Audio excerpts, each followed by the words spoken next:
क्या है आज इस वार्ता में? आज प्रेस वार्ता में मुख्यमंत्री विवाह का जो इनका कार्यक्रम है प्रदेश सरकार का, उसमें जो भी कार्यक्रम में हुए हैं लंबे पैमाने पर घोटाला हुआ है और उस घोटाले की जांच के लिए हमने आप सारे लोगों को बुलाया है कि हमारी बात मुख्यमंत्री प्रधानमंत्री तक जाए और इसकी उच्च स्तरीय जांच होनी चाहिए और उस जांच में वरिष्ठ पत्रकार हों, रिटायर्ड जज हों और हमारे यहाँ बार काउंसिल के मेंबर या हमारी लोकल बार के मेंबर को रखा जाए।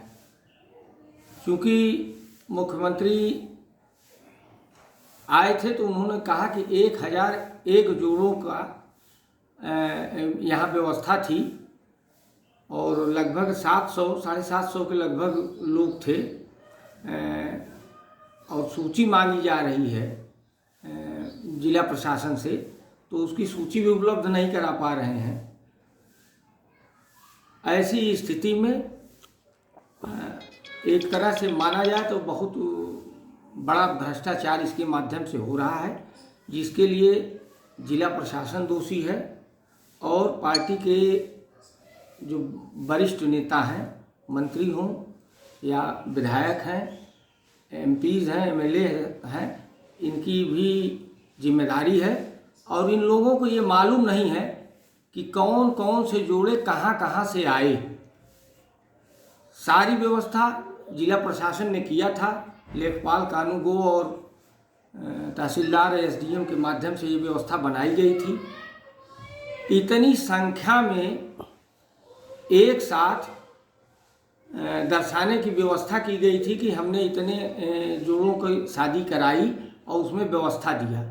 प्रत्येक जोड़े पर व्यवस्था के नाम पे 16,000 खर्च पड़ा, 35,000 उनको देना था। वो भी किसको मिला किसको नहीं मिला इसकी भी ये सूचना मांगने पर जिला प्रशासन नहीं दे रहा है।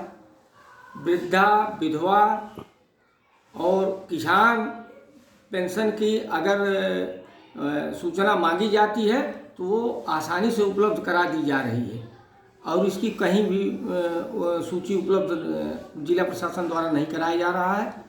ऐसी स्थिति में चूँकि बहुत बड़ा भ्रष्टाचार जिले में हुआ है, इसके पहले शाहगंज में हुआ था। शाहगंज में हुआ था, हमारे ही गांव के 2-3 जोड़े ले जाए गए थे जिनके 2-2, 3-3 बच्चे थे। और जिस दिन यहाँ कार्यक्रम मुख्यमंत्री जी का था, मैं स्वयं यहाँ से लेके कार्यक्रम स्थल तक गया था। सुबह के मॉर्निंग टाइम में जब लोग आते हैं तो कम से कम मैंने 50 ऐसे जोड़े देखे जिनकी उम्र 40 से 45 साल थी। 2-3 बच्चे के माँ बाप भी लग रहे थे, लेकिन जिला प्रशासन द्वारा, और मैं तो कहूँगा कि सबसे बड़ी कमी प्रदेश सरकार की है जो इस तरह की व्यवस्था कर रही है और उस व्यवस्था में पारदर्शिता का कहीं भी पालन नहीं किया गया है। आनन फानन में ये प्रोग्राम किया गया है और इस प्रोग्राम में जितना भी आप समझिए कम से कम कई करोड़ों का तो घोटाला हुआ है और इसका जवाब प्रदेश सरकार और जिला प्रशासन जौनपुर को देना होगा। मैं यही कहूँगा कि इसकी उच्च स्तरीय जांच कराई जाए और कमेटी बनाई जाए और कमेटी में वरिष्ठ नागरिक भी जिले के हैं बहुत से ऐसे जो जांच में रह के सहभागिता कर सकते हैं, उनको रखा जाए। पूर्व आईएएस भी कई हैं जिले में, उनको भी रखा जा सकता है। हमारे यहाँ पूर्व बार के दोनों बार एसोसिएशन के अध्यक्ष हैं, वर्तमान हैं, उनको भी रखा जाए।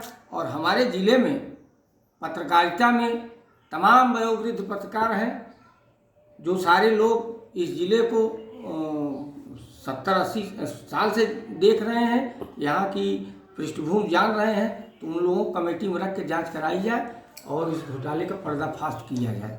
सरकार कहती है भ्रष्टाचार मुक्त प्रशासन की बात करती है और आप इस तरह का आरोप क्या लगता है? सरकार चाहे जिसकी रही हो, इनकी भी है, ये भी पारदर्शिता की बात करते हैं, भ्रष्टाचार की बात करते हैं कि हमारी सरकार में भ्रष्टाचार नहीं है। हम तो कह रहे हैं ये मुख्यमंत्री वैवाहिक योजना का ही जांच करा ली जाए, इनके भ्रष्टाचार का पता चल जाएगा।